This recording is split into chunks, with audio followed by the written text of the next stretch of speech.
বাবা কাশীনাথের নাম করে আজ আমরা বেরিয়ে পড়লাম মৌসুমের গ্রামের বাড়ি কাশীপুর, যেটি পূর্ব বর্ধমান জেলার ভাতার ব্লকের অন্তর্গত। সেখানে মৌসুমের দাদু শ্রদ্ধেয় ঈশ্বর শিশির কুমার সাহার ১০০তম বর্ষ ও মৌসুমের ঠাকুমা ঈশ্বর পারুলবালা সাহার ৯১তম বৎসর উদযাপন উপলক্ষে অনুষ্ঠানে যোগ দিতে।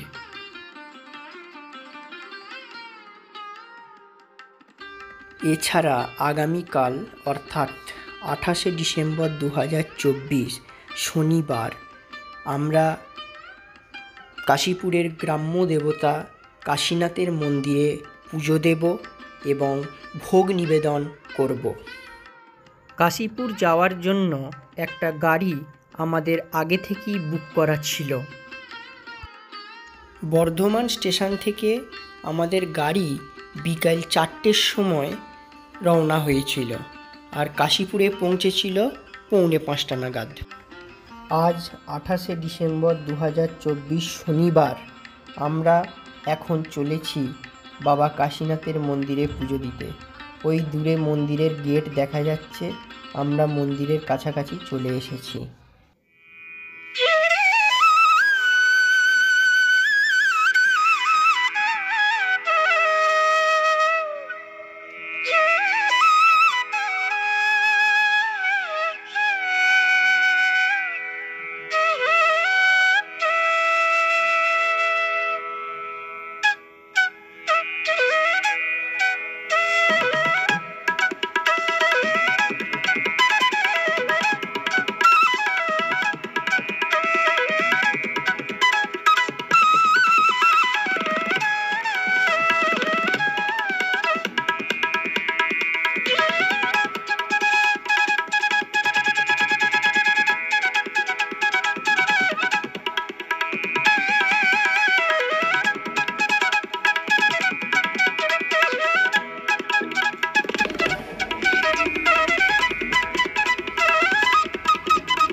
মন্দিরের চারপাশটা এত সুন্দর মনোরম, আপনি এলে আপনার মন এক মুহূর্তে ভালো হয়ে যাবে এবং আপনি মনে একটা শান্তি খুঁজে পাবেন।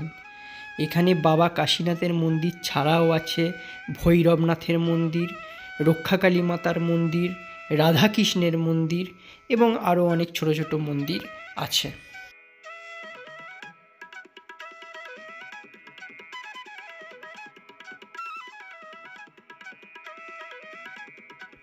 এই মন্দিরে আমি আগে অনেকবার এসেছি। মেয়ে হবার পর মেয়েকে সাথে নিয়ে এই মন্দিরে এলাম, বাবা কাশীনাথকে দর্শন করলাম, পুজো দিলাম এবং ভোগ নিবেদন করলাম। আমার মেয়ের এটাই ছিল প্রথম তার মায়ের গ্রামের বাড়ি যাওয়া। দেখি দেখি কই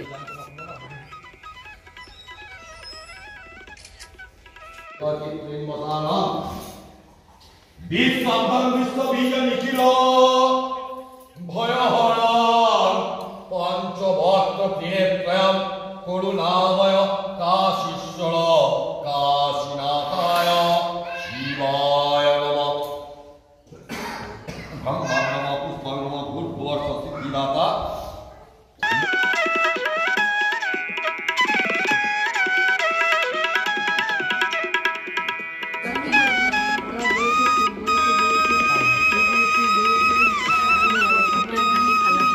কোনটা?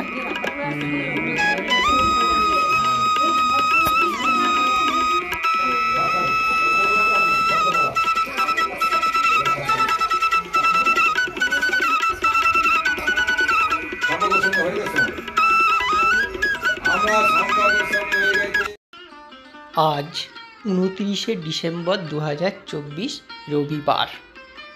আজ মৌসুমের দাদু ঈশ্বর শিশির কুমার সাহার ১০০তম বর্ষ ও মৌসুমের ঠাকুমা ঈশ্বর পারুলবালা সাহার 91তম বৎসর উদযাপন উপলক্ষে অনুষ্ঠান। এই অনুষ্ঠানে অনেক আত্মীয় স্বজন অতিথিরা আমন্ত্রিত হয়ে এসেছেন। অনেক দিন পর এই রকম একটা ঘরোয়া অনুষ্ঠানে সবার সাথে দেখা হওয়াটা সত্যিই খুব আনন্দের। এই অনুষ্ঠানে গরিব দুস্থদের বস্ত্র বিতরণও করা হয়।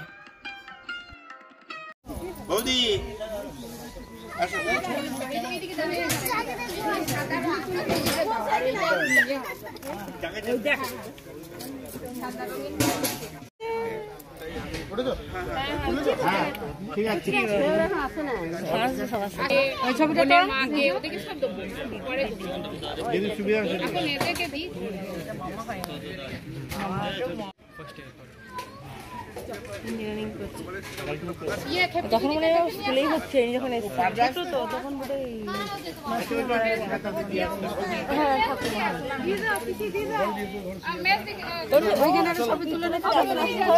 ওর বুদ্ধি মানে এত ছোট ছিল, এত আনন্দ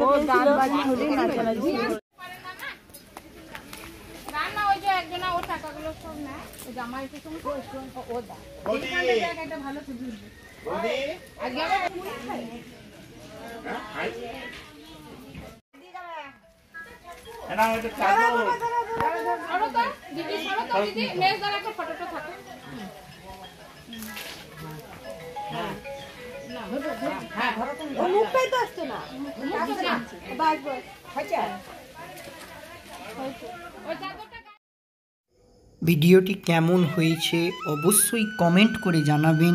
যদি ভালো লাগে লাইক করবেন, শেয়ার করবেন এবং সাবস্ক্রাইব করবেন। ভালো থাকুন, সুস্থ থাকুন। নমস্কার।